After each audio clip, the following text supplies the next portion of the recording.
Hello friends, Mahanadi serial இனி வரப்போகிற எபிசோட்ஸ்க்கான review தான் பார்க்க போகிறோம். அடுத்தடுத்த சுவாரஸ்யங்களை தெரிஞ்சுக்கிறதுக்கு இந்த வீடியோவை ஸ்கிப் பண்ணாமல் கடைசி வரைக்கும் பாருங்கள். நம்ம விஜய் வந்துட்டு காவேரி உயிரோடு தான் இருக்காங்கன்னு தெரிஞ்சுக்கிட்ட உடனே இதை கன்ஃபார்ம் பண்ணலான்னு சொல்லிட்டு தாத்தா கிட்டே போயிட்டு, தாத்தா உங்ககிட்ட ஒரு முக்கியமான விஷயம் பேசணும் அப்படின்னு சொல்லவும், விஜய் சொல்லுப்பா என்னப்பா விஷயம் அப்படின்னு சொல்லி கேட்குறாங்க. அதுக்கப்புறம் விஜய் இருந்துட்டு, இங்கே பாருங்கள் தாத்தா, காவேரி உண்மையாகவே இறந்துட்டாளா அப்படின்னு சொல்லி கேட்கவும், இதை கேட்ட உடனே நம்ம தாத்தாவுக்கு பயங்கரமாக ஷாக் ஆகிடுது. என்ன தாத்தா எந்த பதிலுமே சொல்ல மாட்டேங்க, காவேரி இறந்துட்டாளா இல்லையான்னு தானே கேட்டேன், அதுக்கு பதில் சொல்லவே மாட்டேங்கிறீங்க அப்படின்னு சொல்லி கேட்கவும், விஜய் என்னப்பா கேள்வி இது, 5 வருஷத்துக்கு முன்னே காவேரி இறந்துட்டாப்பா, இதை திரும்பவும் பேசிக்கிட்டு இருக்கணுமா, பேசினா உனக்கு தான்ப்பா கஷ்டம், அதனால தான் இதை பற்றி உங்ககிட்ட பேசுறதில்ல அப்படின்னு சொல்லவும், இங்கே பாருங்க தாத்தா, காவேரி என்னமோ எனக்கு உயிரோட இருக்கான்னு தான் தோணுது, இங்கே பாருங்க தாத்தா என்கிட்ட இருந்து ஏதாவது மறைக்கிறீங்களா அப்படின்னு சொல்லி கேட்கவும், இதை கேட்ட உடனே தாத்தாக்கு ஒரு மாதிரி பதட்டமாயிடுது. இங்கே பார்ப்பா விஜய், உண்மையாலுமே காவேரி இறந்துட்டாப்பா அப்படின்னு சொல்கிறாங்க. இதை கேட்ட உடனே நம்ம விஜய் வந்துட்டு வீடியோ எடுத்து காட்டுறாங்க. இதுக்கு என்ன சொல்ல போறீங்க தாத்தா அப்படின்னு சொல்லி கேட்கவும், இதை கேட்ட உடனே தாத்தாக்கு பயங்கரமா அழுக வந்துடுது. இங்க பாருக்கப்பா விஜய், காவேரியால உனக்கு எவ்வளோ பிரச்சனை வந்துருச்சு, அதனால தான் காவேரியும் உன்னையும் பிரிச்சு வைக்கலான்றதுக்காக தான் இப்படி எல்லாம் பண்ண விஜய், என்ன மன்னிச்சிருப்பா விஜய் அப்படின்னு சொல்லிட்டு கையெடுத்து கும்பிடுறாங்க. இதை கேட்ட உடனே நம்ம விஜய்க்கு பயங்கரமா அழுக வந்துடுது. இங்க பாருங்க தாத்தா, எனக்கு இப்படி ஒரு துரோகத்தை பண்ணுறதுக்கு உங்களுக்கு எப்படி தாத்தா மனசு வந்துச்சு, நான் காவேரியை எவ்வளோ லவ் பண்ணுறேன்னு உங்களுக்கு தெரியும், அதுவும் பாப்பா எத்தனை முறை உங்ககிட்ட கேட்டிருப்பா, அம்மா வேணும், அம்மாவை பார்க்கணும், அம்மா கிட்ட பேசணும்னு எவ்வளோ எமோஷ்னலாக கேட்டிருப்பா, ஆனால் அப்போ கூட உங்களுக்கு இப்படி தான் நான் பொய் சொல்லிட்டேன்னு என்கிட்ட சொல்லியிருக்கலாம்ல தாத்தா, ஆனால் இவ்வளோ கல்லு மனசாக இருப்பீங்கன்னு நினச்சி கூட பார்க்கல தாத்தா அப்படின்னு சொல்லவும், இங்கே பாருப்பா விஜய், உன்கிட்ட இந்த விஷயத்த மறைக்கணும்னா மறைக்கல, உனக்கும் பாப்பாக்கும் ஏதாவது பிரச்சனை வந்துருமோன்னு நினச்சிதான் இந்த விஷயத்த மறைச்சிட்டேன், எனக்கும் பாப்பாவுக்கும் என்ன அதாவது எந்த பிரச்சனை வந்துட போகுது காவேரியால அப்படின்னு சொல்லவும், இங்க பாருப்பா விஜய், காவேரி உன் கூட இருந்தானா கண்டிப்பா அந்த பசுபதி காவேரியை பழி வாங்கறதுக்காக நம்ம குடும்பத்துல இருக்கிறவங்களை ஏதாச்சும் பண்ணுவாங்கப்பா, அதனாலதான் உன்னையும் காவேரியும் பிரிச்சு இங்க கூட்டிட்டு வந்துட்டேன், இந்த 5 வருஷத்துல ஏதாவது பிரச்சனை வந்துச்சா, நம்ம லைஃப் எவ்வளவு ஸ்மூத்தா போச்சு, அதனாலதான்ப்பா இந்த விஷயத்த உங்ககிட்ட இருந்து மறைச்சேன் அப்படின்னு சொல்லவும், இங்க பாருங்க தாத்தா, நீங்க எத்தனை காரணம் சொன்னாலையும் கண்டிப்பா நான் இந்த விஷயத்துல உங்களை மன்னிக்கவே மாட்டேன், இனிமே உங்க கூட நான் பேசவே மாட்டேன் தாத்தா அப்படின்னு சொல்றாங்க. இதை கேட்ட உடனே நம்ம தாத்தா இருந்துட்டு, இங்க பாருப்பா விஜய், இங்க பாருங்க தாத்தா, நீங்க என் கூட பேசவே பேசாதீங்க, நான் முதல்ல காவேரி கிட்ட பேசிட்டு அதுக்கப்புறம் உங்ககிட்ட வந்து பேசுறேன் அப்படின்னு சொல்லிட்டு பாப்பாவை ஸ்கூலுக்கு கூட்டிட்டு கிளம்புறாங்க. போன உடனே நம்ம தாத்தா இருந்துட்டு, அதாவது யாரு, நம்ம அன்புக்கிட்டையும் ராதாக்கிட்டையும் நடந்த விஷயத்தெல்லாம் சொல்கிறாங்க. சொன்ன உடனே நம்ம ராதாக்கு பயங்கரமாக ஷாக் ஆகிடுது. அப்பா எந்த விஷயம் நடக்கக்கூடாதுன்னு நினச்சிக்கிட்டு இருந்தோமோ இப்போது அந்த விஷயம் நடக்க போகுதே, இப்போது நடக்க போகிறதெல்லாம் பார்த்தா எனக்கு ரொம்ப ஷாக்கிங்காக இருக்குது தாத்தா அப்படின்னு சொல்லிட்டு பயங்கரமாக ஒரு மாதிரி பேசிக்கிட்டு இருக்காங்க தீவிரமாக. அதுக்கப்புறம் நம்ம அன்பு இருந்துட்டு, இங்கே பாருங்க மாமா, இந்த விஷயத்த நம்ம இப்படியே விட்டுறக்கூடாது, கண்டிப்பாக நம்ம விஜய் இருந்துட்டு காவேரியை பார்த்துடவே கூடாது, காவேரியை பார்த்துட்டான்னு கண்டிப்பாக நம்ம இந்த வீட்டில் நடக்கிறதே வேறு, அதுக்கப்புறம் நடக்கிற பிரச்சனையெல்லாம் நம்மளால் ஃபேஸ் பண்ணவே முடியாதுங்க மாமா, அதனால் நான் காவேரியை ஃபஸ்ட்டு அங்கேருந்து எப்படியாவது விஜய் பார்க்க முடியாத மாதிரி பண்ண முடியுமான்னு நான் போய் பார்க்குறேன் அப்படின்னு சொல்லிட்டு கிளம்பிடுறாரு. இன்னொரு பக்கம் பார்த்தீங்கன்னா நம்ம விஜய் ஸ்கூலுக்கும் போயிடுறாங்க. ஸ்கூலுக்கு போயிட்டு உடனே நம்ம விஜய் வந்துட்டு பாப்பா கிட்ட உட்காந்து, இங்கே பாருடா பாப்பா, இன்னைக்கு உங்கள் கிளாஸ் மிஸ்ஸை நான் பார்க்கணும், நீ எனக்கு இன்ட்ரடியூஸ் பண்ணி வை அப்படின்னு சொல்லி கேட்கவும், அப்பா நானும் நிறைய நாளாக உங்ககிட்ட அப்படிதான்ப்பா சொல்லிக்கிட்டு இருக்கேன், இன்னைக்கு உங்களை நான் என்னோட கிளாஸ் மிஸ்ஸுக்கு இன்ட்ரடியூஸ் பண்ணி வச்சிருவேன்ப்பா அப்படின்னு சொல்லவும், இங்கே பாருடா அப்பா உங்கள் கிளாஸ் மிஸ்ஸை மட்டும் பார்த்துட்டா என்னோட பிரச்சனை எல்லாமே கிளியர் ஆகிடும், நீ கவலைப்படாதடா, உன்னோட அம்மா இன்னும் கொஞ்ச நேரத்தில் உன் கண்ணு முன்னாடி வந்து நிற்பான் அப்படின்னு சொல்லிட்டு பாப்பாவுக்கு சொல்லணும்னு மனசுக்குள்ளே பேசிக்கிட்டு இருக்காங்க. அதுக்கப்புறம் என்ன, சரிடா பாப்பா நம்ம உள்ளே போகலாம் வா அப்படின்னு சொல்லிட்டு கூட்டிகிட்டு போகிறாங்க. அதுக்கப்புறம் வாட்ச்மேன் இருந்துட்டு உள்ளவே விட மாட்டாங்க. இங்கே பாருங்கள் சார், இன்னைக்கு யாரையும் பார்க்க முடியாது அப்படின்னு சொல்லவும், இங்கே பாருங்கள் நேற்று தான் வந்து உங்ககிட்ட நான் பேசினதா இல்லையா, இன்னைக்கு நான் பிரின்சிபலையும் இல்லைனா கிளாஸ் மிஸ்ஸையும் பார்க்கணுன்னு சொன்னனா இல்லையா, அப்படி இருக்கும்போது என்னை எதுக்காக உள்ள விட மாட்டீங்க, நான் உள்ள போகணும் விடுங்க அப்படின்னு சொல்லிட்டு உள்ள போறாங்க. உள்ள போன உடனே நம்ம காவேரி இருக்காளா இல்லையான்னு சொல்லிட்டு அங்கங்க பார்த்துக்கிட்டே இருக்காரு நம்ம விஜய். அதுக்கப்புறம் என்ன, நம்ம பாப்பா இருந்துட்டு கிளாஸ்க்கும் போயிடுறாங்க. போன உடனே வேற மிஸ் இருக்கிறத பார்த்துட்டு பயங்கரமா ஷாக் ஆயிடுறாங்க.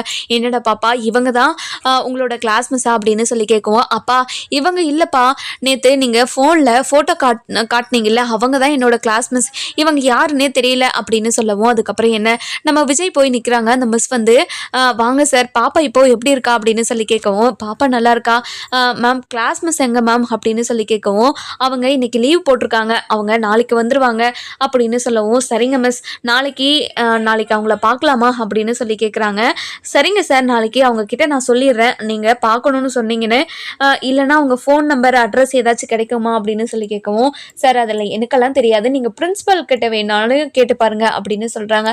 அதுக்கப்புறம் என்ன, நம்ம விஜய் வந்துட்டு பிரின்ஸிபல் கிட்ட போயிட்டு, இங்கே பாருங்கள் மேடம், என்னோட பொண்ணோட கிளாஸ் மிஸ்ஸோட நம்பர் அதுக்கப்புறம் உங்களோட அட்ரஸ் வேணும் அப்படின்னு சொல்லி கேட்கவும், இங்கே பாருங்கள் சார், நாங்கள் அதெல்லாம் பண்ணுறது இல்லைங்க சார், கிளாஸ் மிஸ்ஸோட நம்பரெல்லாம் நாங்கள் கொடுக்க மாட்டோம், நீங்கள் எதுவும் பேசுகிறதா இருந்தாலையும் நேரில் வந்து பேசுங்க சார், அவங்க அட்ரஸை வேறு கேட்குறீங்க, அவங்க அட்ரஸ் எல்லாம் பர்சனலாக கொடுக்க மாட்டோம் சார், சாரி சார் அப்படின்னு சொல்லிடுறாங்க.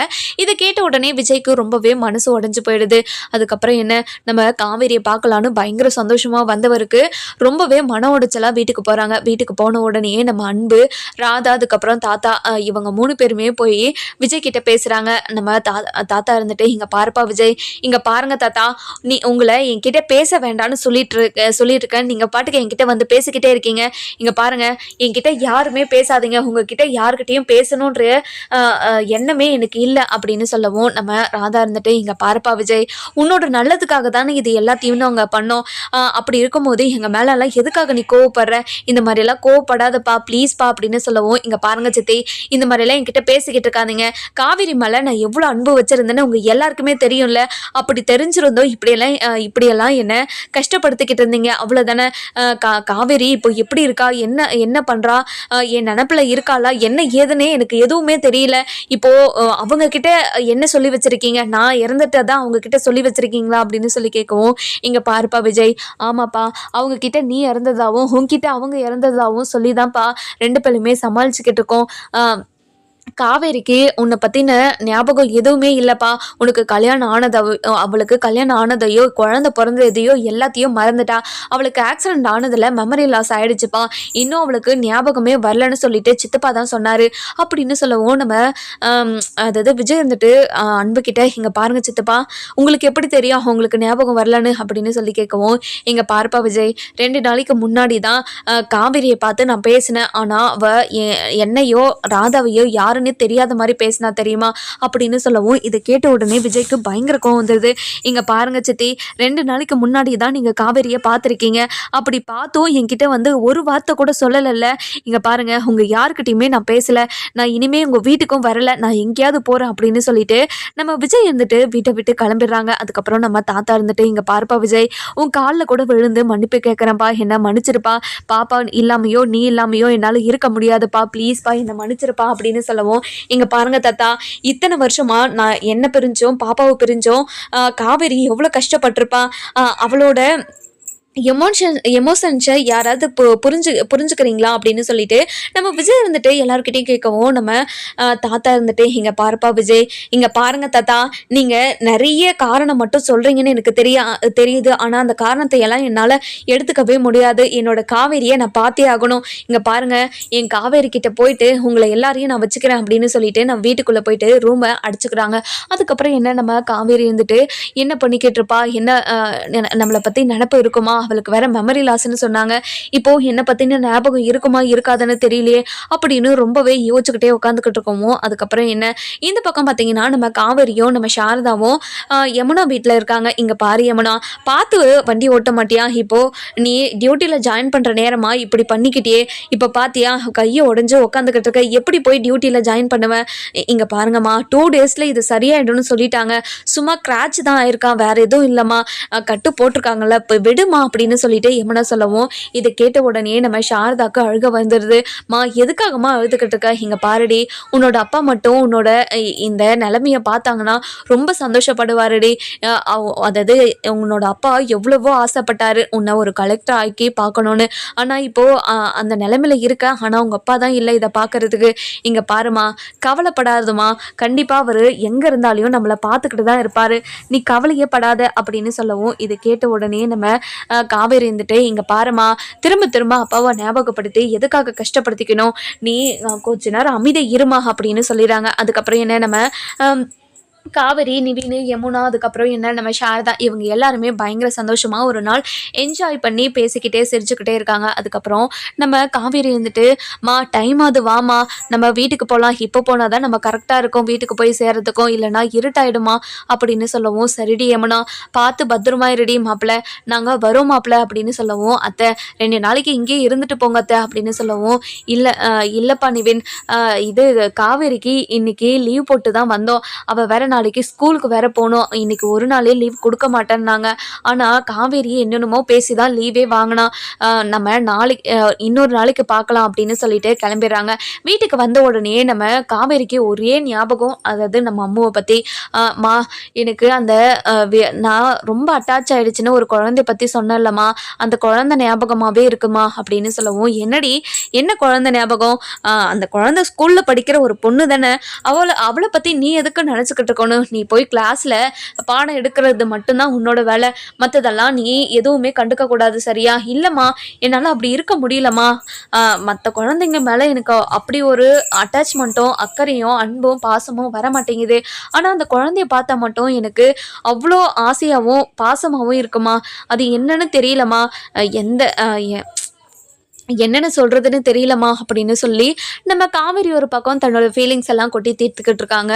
இங்கே பாருமா, நாளைக்கு போன உடனே அந்த பொண்ணுக்கிட்ட கொஞ்ச நேரம் உட்காந்து பேசினாதான் என் மனசு ஆறும், எப்போ நாளைக்கு ஆகும்னு எனக்கு அப்படியே ஒரே மாதிரி ஒரே கஷ்டமாக இருக்குதுமா, நாளைக்கு சீக்கிரமாக போயிடல, ஒவ்வொரு நிமிஷமும் லேட்டாக போகிற மாதிரியே இருக்குதுமா, சீக்கிரமாக போயிட்டா நான் போயிட்டு அந்த குழந்தை கூட பேசுவேன்ல அப்படின்னு சொல்லிட்டு நம்ம காவேரி இருந்துட்டு சாரதா கிட்ட சொல்லவும், நம்ம சாரதாவுக்கு ஒரே வருத்தம், ஐயோ கடவுளே, அவளோட பொண்ணும் அந்த குழந்தை வயசுல தானே இருக்கும், அந்த குழந்தைய இவ பார்க்கணும்னு தெரிஞ்சா எவ்வளோ ஆசைப்படுவா அப்படின்னு மனசுக்குள்ளேயே வருத்தப்பட்டுக்கிட்டு இருக்காங்க. அடுத்த நாள் காலையில் நம்ம காவேரி வழியாக சீக்கிரமாக ரெடியாகி ஸ்கூலுக்கு கிளம்பிடுறாங்க. ஸ்கூலுக்கு போன உடனே நம்ம அதாவது அம்மு வந்துட்டாளா அப்படின்னு சொல்லிட்டு ஸ்கூலில் இருக்கிற எல்லாருமே பார்க்குறாங்க. ஆனால் இன்னும் அம்மு வரல. அதுக்கப்புறம் என்ன, நம்ம விஜய் இருந்துட்டு ஃபாஸ்ட்டாக நம்ம காவேரியை கூட்டிகிட்டு ஸ்கூலுக்கு வந்துட்டு இருக்காங்க. வந்த உடனே நம்ம விஜய் வந்துட்டு உள்ளே போகிறாரு. வாட்ச்மேன் கிட்டே, இங்கே பாருங்கள் சார், நேற்றே கிளாஸ் மிஸ் வரலன்னு சொன்னாங்க, இன்னைக்கு வந்துட்டாங்களா இல்லையான்னு அவங்க கிட்ட பேசிட்டு தான் போகணும் அப்படின்னு சொல்கிறாங்க. நம்ம வாட்ச்மேனும் உள்ளே விட்டுறாங்க. உள்ளே விட்ட உடனே நம்ம விஜய் வந்துட்டு பயங்கர சந்தோஷமாக பயங்கர எக்ஸைட்மெண்ட்டாக காவேரியை பார்க்க போகிறோமே அப்படின்னு நினச்சி உள்ளே போகிறாங்க. உள்ளே போன உடனே நம்ம காவேரி சேர் மேலே உட்காந்துட்டு குழந்தைங்களுக்கு சொல்லி கொடுத்துக்கிட்டு இருக்காங்க. நம்ம குட்டி பாப்பா அம்மு இருந்துட்டு, அப்பா அவங்க தான்ப்பா என்னோட கிளாஸ் மிஸ் பாருங்கப்பா அப்படின்னு சொல்லிட்டு கையை காட்டவும், இதை பார்த்த உடனே நம்ம விஜய் இருந்துட்டு காவேரி தான் அப்படின்னு கன்ஃபார்மே பண்ணிக்கிறாரு. பயங்கர சந்தோஷமாக பயங்கர எக்ஸைட்மெண்ட்டாக ஒரு மாதிரி நர்வஸோட உள்ளே போகிறாங்க. உள்ளே போன உடனே காவேரி அப்படின்னு சொல்லிட்டு சொல்லவும், இதை கேட்ட காவேரிக்கு பயங்கரமா ஷாக் ஆயிடுது. என்ன யார் கூப்பிடுறது அப்படின்னு சொல்லி திரும்பி பார்க்குறாங்க. பார்த்த உடனே நம்ம அம்மாவோட அப்பா, என்ன எதுக்காக காவேரின்னு கூப்பிட்றாரு, நம்மளோட பேர் அவருக்கு எப்படி தெரியும் அப்படின்னு பயங்கர ஷாக்கோட வந்து நின்று, சொல்லுங்க சார், என்னோட பேர் உங்களுக்கு எப்படி தெரியும் அப்படின்னு சொல்லி கேட்கவும், இங்கே பாரு காவேரி, என்ன யாருன்னு உனக்கு தெரியலையா காவேரி அப்படின்னு சொல்லி கேட்கவும், இங்கே பாருங்க சார், உங்களை பார்த்தா எனக்கு எங்கேயோ பார்த்த மாதிரி தான் இருக்குது, ஆனால் நீங்கள் என்னோட லைஃப்பில் என்னவா இருந்தீங்கன்னு எனக்கு தெரியலங்க சார் அப்படின்னு சொல்லவும், இங்கே பாரு காவேரி, நான் தான் உன்னோட புருஷன், நீ என்னோட பொண்டாட்டி, உனக்கு ஆக்சிடென்ட் ஆனும் போது உனக்கு மெமரி லாஸ் ஆகிடுச்சுன்னு இப்போ தான் எனக்கு தெரியும், நீ இறந்துட்டு தான் என்கிட்ட எல்லாரும் சொல்லி எனக்கு இத்தனை வருஷமாக உங்ககிட்ட இருந்து பிரித்து வச்சுட்டாங்க காவேரி அப்படின்னு சொல்லவும், இதெல்லாம் கேட்ட காவேரிக்கு பயங்கர மண்டை குடைச்சல் ஆகுது. என்ன இது, நம்மளோட லைஃப்பில் இவ்வளோ விஷயம் நடந்திருக்கு, நம்மக்கிட்ட எதுவுமே சொல்லலையே, இங்கே பாருங்கள் சார், என்கிட்ட என்னோட அம்மா இந்த விஷயமா எதுவுமே சொல்லலைங்களே சார் அப்படின்னு சொல்லவும், இங்கே பாரு காவேரி, உங்கள் வீட்லேயும் நான் இறந்துட்டதா தான் எல்லாரும் சொல்லி வச்சுருக்காங்க, எங்கள் வீட்டில் இருந்து உன்னையும் என்னையும் பிரிக்கிறதுக்காக இப்படியெல்லாம் பண்ணியிருக்காங்க காவேரி, நம்ம 2 பேரும் எவ்வளோ லவ் பண்ணோம், அது உனக்கு ஞாபகம் வரலையா காவேரி அப்படின்னு சொல்லி கேட்கவும், இதை கேட்ட உடனே நம்ம காவேரிக்கு கொஞ்சம் கொஞ்சமாக ஞாபகம் வருது. இங்கே பாருங்கள், நீங்கள் என்னோட லைஃப்பில் முக்கியமான ஒரு பார்ட்டாக இருந்திருக்கீங்கன்னு மட்டும் எனக்கு தெரியுது, ஆனால் எனக்கு முழுசாக ஞாபகமே வரலைங்க, ஆனால் நீங்கள் உங்களை பார்த்தா எனக்கு அவ்வளோ சந்தோஷமாக இருக்குது, அதுவும் எனக்கு குழந்தை பிறந்த விஷயம் கூட எனக்கு ஞாபகம் இல்லைன்னு சொல்கிறீங்க, எனக்கு அந்த விஷயம் என்னோட அம்மா எதுவுமே என்கிட்ட சொல்லலை அப்படின்னு சொல்லிடுறாங்க. அதுக்கப்புறம் என்ன, நம்ம காவேரியை கிட்ட நம்ம விஜய் இருந்துட்டு, இங்கே பாரு காவேரி, இத்தனை வருஷமாக நீ இல்லாமல் நான் எவ்வளோ கஷ்டப்பட்டேன் தெரியுமா, உன்னை பார்த்த இந்த நிமிஷம் மட்டும்தான் எனக்கு வாழ்க்கையிலே சந்தோஷமான நாள் நினைக்கிறேன். ரொம்ப சந்தோஷமா இருக்கு காவேரி அப்படின்னு சொல்லிட்டு ஹக் பண்ணிக்கிறாங்க. அதுக்கப்புறம் என்ன நம்ம காவேரியும் ஒரு மாதிரி எமோஷ்னலாக ஆயிடுறாங்க. அதுக்கப்புறம் நம்ம காவேரியை அதாவது சாரதா கிட்ட கூட்டிட்டு போறாங்க. சாரதா இருந்துட்டு விஜயும் காவேரி நம்ம பாப்பா இவங்க 3 பேரையும் பார்த்துட்டு பயங்கரமா ஷாக் ஆயிடுறாங்க. அதுக்கப்புறம் என்ன நம்ம சாரதா இருந்துட்டு பயங்கர ஷாக்ல பார்த்துட்டு இருக்கவும் நம்ம சாரதாக்கு இன்ப அதிர்ச்சியா இருக்குமா இருக்காதான்னு சொல்லிட்டு நம்ம வர எபிசோட்ல பார்க்கலாம். இந்த வீடியோ உங்களுக்கு